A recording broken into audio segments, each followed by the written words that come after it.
Fala pessoal, tudo bem? Vamos começar uma aula aqui sobre interferência de ondas, tá? Primeira coisa que a gente tem que pensar, quando eu tenho uma interferência, quando uma interferência acontece? Uma interferência nada mais é do que a superposição, ok? Ou a sobreposição de duas ondas. Então, a interferência ela acontece quando duas ondas se cruzam, ou seja, se sobrepõem no mesmo lugar do espaço. A primeira coisa que a gente tem que entender é que a interferência ela vai acontecer com ondas que apresentam a mesma natureza, ou seja, ondas que forem mecânicas vão ter interferência somente com ondas mecânicas, ondas que forem eletromagnéticas, elas vão ter interferência com ondas que são eletromagnéticas, tá? Então, eu só tenho interferência entre ondas que sejam de mesma natureza. Eletromagnética com eletromagnética, mecânica com mecânica. Uma outra característica que a gente tem é que, após a interferência, cada onda continua seguindo sua propagação, como se nada tivesse acontecido. Ou seja, a interferência ela não vai mudar as características da onda. Então, a amplitude que a onda tinha vai continuar a mesma, a velocidade com que a onda se propagava vai continuar a mesma, a frequência que a onda estava se propagando continua o mesmo, o comprimento de onda vai continuar o mesmo, tudo acontece, tudo vai permanecer igual, porque a interferência é um fenômeno que é momentâneo. Então, momentaneamente, a gente vai ter essas ondas se sobrepondo e momentaneamente a gente vai ter uma variação da amplitude, tá? Da amplitude final do sistema. Mas após a interferência, cada onda continua com as suas características. As características da onda, elas não vão mudar, tá? Depois da interferência, cada onda vai continuar seguindo a sua propagação, como se ela nem tivesse cruzado com outra onda no caminho dela, tá bom? Então, olha só, a gente vai começar falando os tipos de interferência que a gente tem.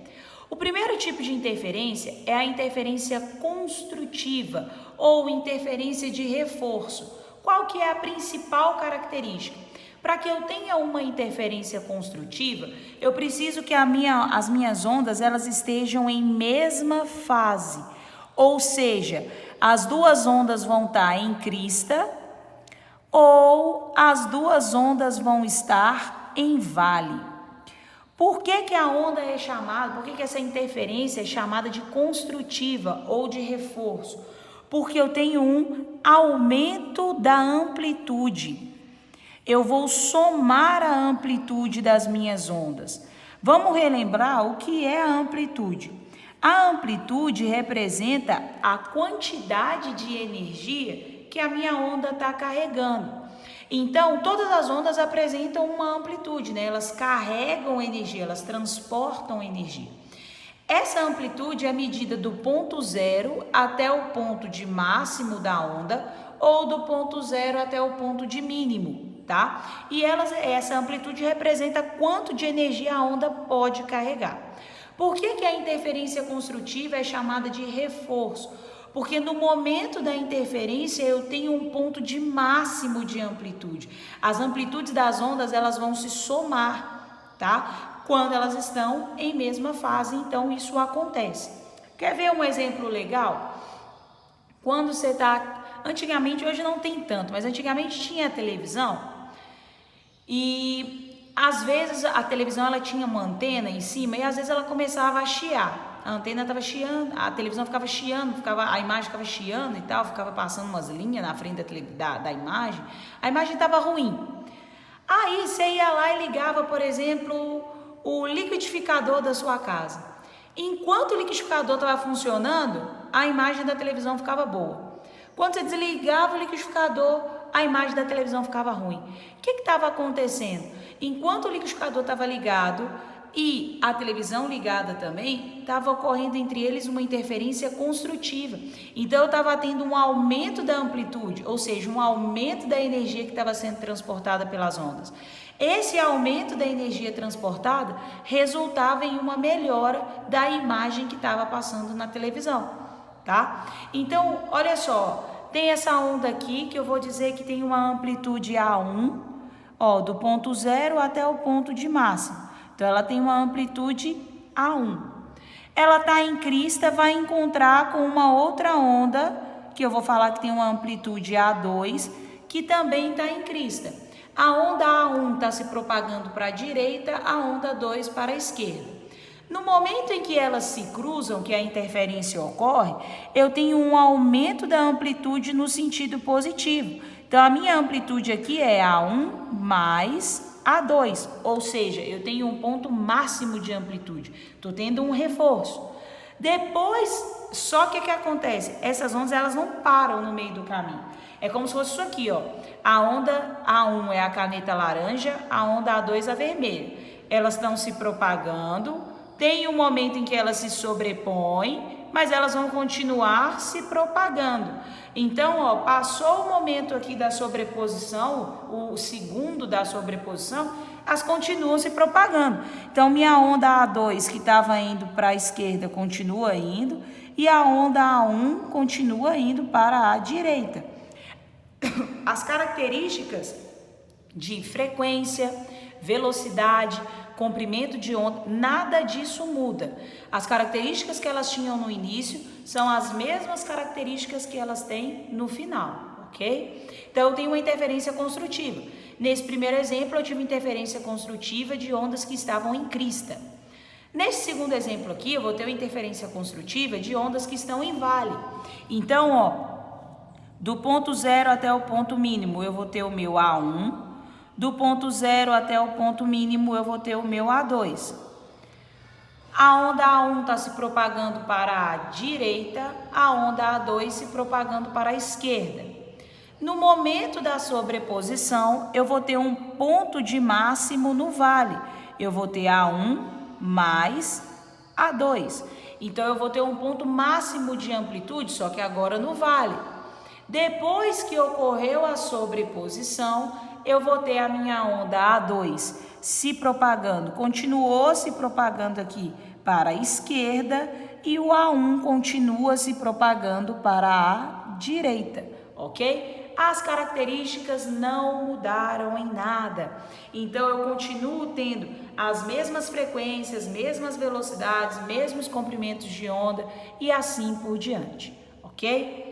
Agora, do mesmo jeito que eu tenho uma interferência construtiva, eu também posso ter a interferência que é destrutiva. Essa interferência destrutiva, ela vai ocorrer quando a onda está em fase oposta, ou seja, eu vou ter uma onda que vai estar em crista e outra onda que vai estar em vale. Essa interferência destrutiva, gente, ela também é chamada de anulamento. Quando o anulamento acontece? Quando a amplitude 1 é igual à amplitude 2. Por quê? Nesse caso aqui da interferência destrutiva, eu vou ter uma redução da quantidade de energia que a minha onda vai se propagar no momento da interferência. Então, eu tenho aqui, olha, a minha onda de amplitude A1, que está em crista, a minha onda de amplitude A2, que está em vale. Ok? A1 e A2. Tranquilo. Elas vão se sobrepor. Nesse momento aqui ocorreu a sobreposição. O que é esse momento aqui? É a fase da interferência destrutiva. Como uma está em crista e a outra está em vale, eu faço a subtração. Então, essa interferência aqui ela é destrutiva porque aqui eu estou tendo A1, que é o maior valor de amplitude, menos A2. A minha onda resultante vai ter a fase da maior onda de amplitude. Então, como minha maior onda de amplitude aqui estava em crista, a onda resultante aqui também vai ter que estar em crista, tá? A1 menos A2 resultou nesse momento de interferência, tá? Uma amplitude menor do que as amplitudes individuais. Depois que ocorreu a interferência, a minha onda A2 continua o caminho dela, a minha onda A1 também continua o caminho dela, ok? Aqui ocorreu um anulamento? Não, eu tive uma amplitude resultante menor do que as amplitudes individuais. Agora, se eu tenho aqui uma onda de amplitude A1 em crista, vai se encontrar com uma onda de amplitude A2, que está em vale, e a amplitude 1 é igual à amplitude 2, no momento da interferência eu tenho um anulamento. Então, no momento da interferência fica linear. Por quê? A1 menos A2 é zero. É como se eu tivesse zero de energia naquele momento. E depois da interferência, as ondas continuam caminhando, cada uma delas com sua característica. A2 continua indo para a esquerda, A1 continua indo para a direita, tá? O que seria a interferência destrutiva? Vamos pensar no exemplo da televisão? A minha televisão está lá funcionando bem demais. Aí eu fui lá e liguei o secador. Quando eu liguei o secador, a televisão começou a falhar. O sinal da televisão começou a chegar ruim, não estava funcionando legal, a imagem começou a ficar distorcida. Então quer dizer que eu estou tendo uma interferência destrutiva. O fato do secador estar ligado está produzindo ondas que estão em fase oposta à fase do sinal da televisão. E aí eu estou tendo uma redução da amplitude final. Essa redução da amplitude resulta, equivale a uma redução de energia que está sendo transportada. Essa redução de energia traduz numa perda de qualidade para mim da imagem da televisão, tá? É um exemplo de onda destrutiva. Gente, da mesma forma que a gente consegue qualificar, até aqui a gente qualificou as interferências, a gente consegue calcular quanto é essa defasagem, qual é essa diferença de percurso entre as ondas para que eu tenha uma interferência. E como que eu vou saber se essa interferência vai ser construtiva ou destrutiva?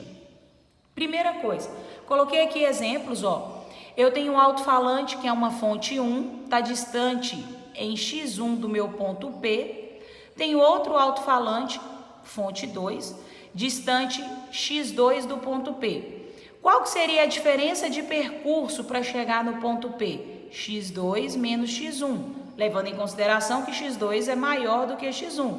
Para eu saber quanto necessariamente a minha onda está viajando aqui para chegar no ponto P. A diferença de percurso, ΔX, para interferências. A mesma coisa aqui, eu tenho um alto-falante F2, está distante x2 do ponto P. O outro alto-falante F1 está distante em x1 do ponto P. Qual é a diferença de percurso entre as ondas quando chega aqui na interferência? O que esse ponto P está captando de interferência? x2 menos x1. Vamos supor que a minha fonte 2 está distante em 8 metros do ponto 1. A minha fonte 1 está distante em 4 metros. Então, 8 menos 4 é igual a 4. Então, o meu ΔX aqui seria 4. É como que nesse ponto P estivesse chegando uma onda só de uma fonte que está distante em 4 metros dele.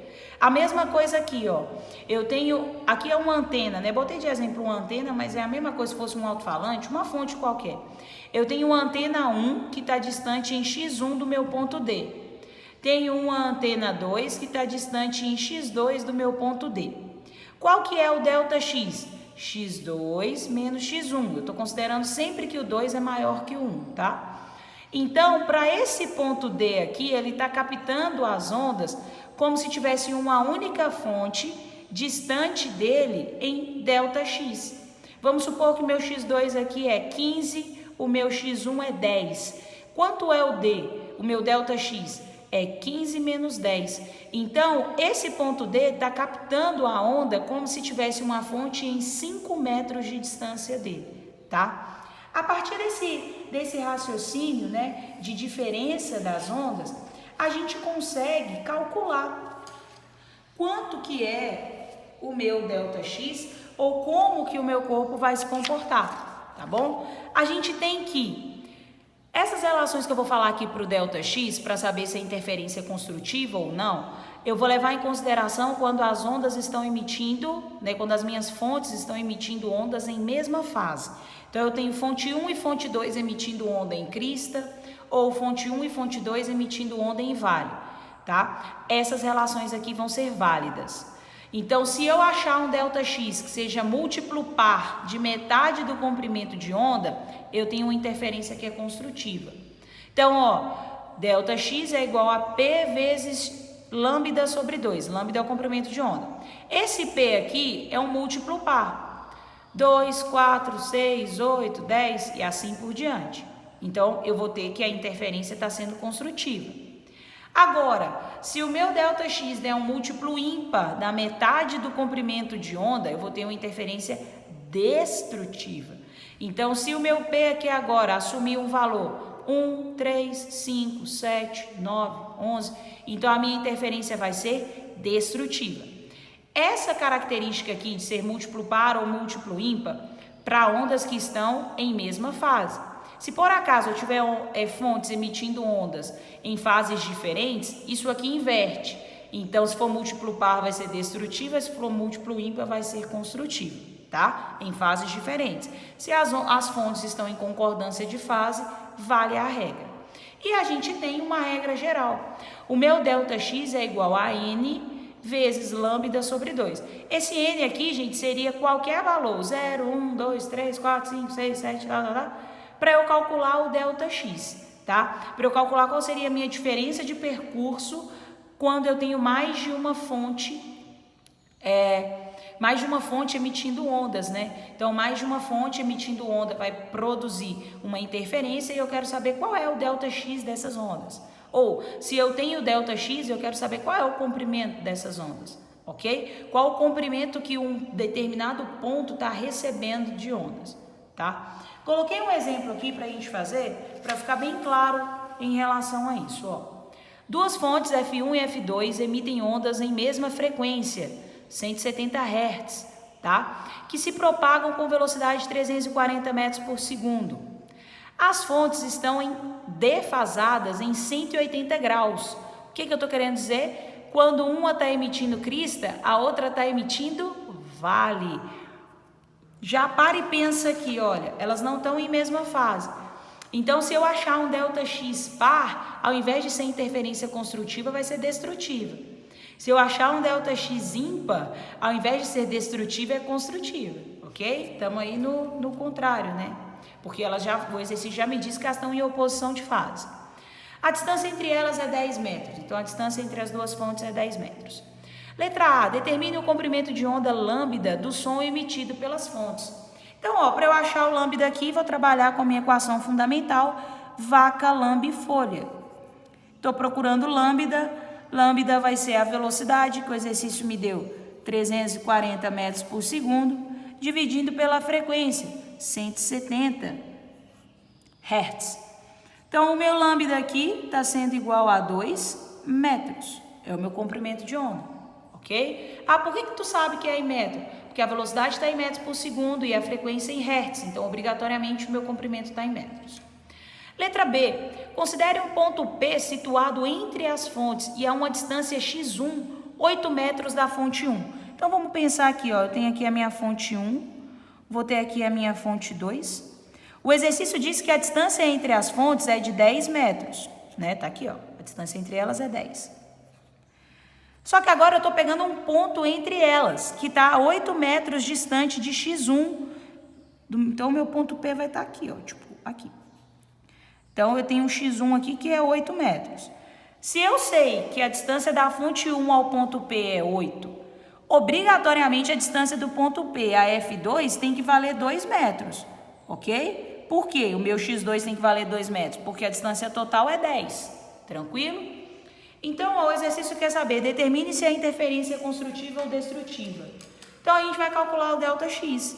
Ó, meu ΔX aqui vai ser igual a 8 menos 2, sempre o maior menos o menor.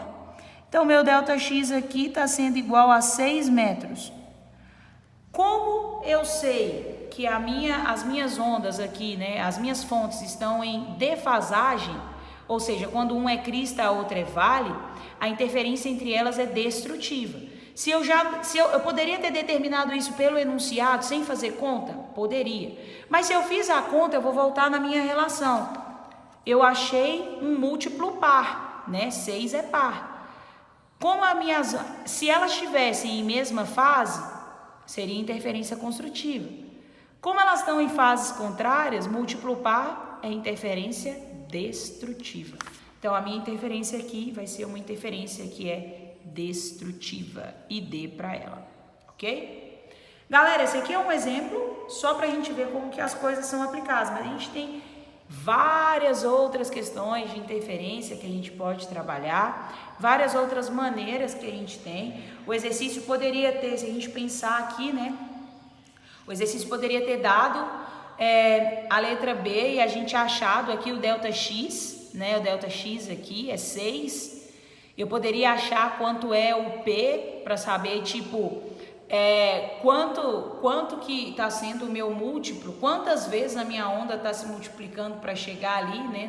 Quantos comprimentos de onda eu estou tendo para chegar no ponto P. Ou eu poderia achar qual é o lambda também, né? Por meio dessa equação aqui daria para encontrar. Então, o objetivo era esse, mostrar exatamente isso, tá? Galera, o objetivo da aula era esse, a gente falou um pouco aqui da interferência, vimos, né, que a interferência ela pode ser destrutiva, anulante ou só reduzindo a amplitude, ou ela pode ser construtiva, reforçando a amplitude, aumentando a amplitude. E vimos o conceito geral, né? A interferência ela sempre ocorre em ondas que sejam de mesma natureza e ela não altera as características individuais de cada uma das ondas, ok? Espero que vocês tenham curtido. Até a próxima aula. Valeu!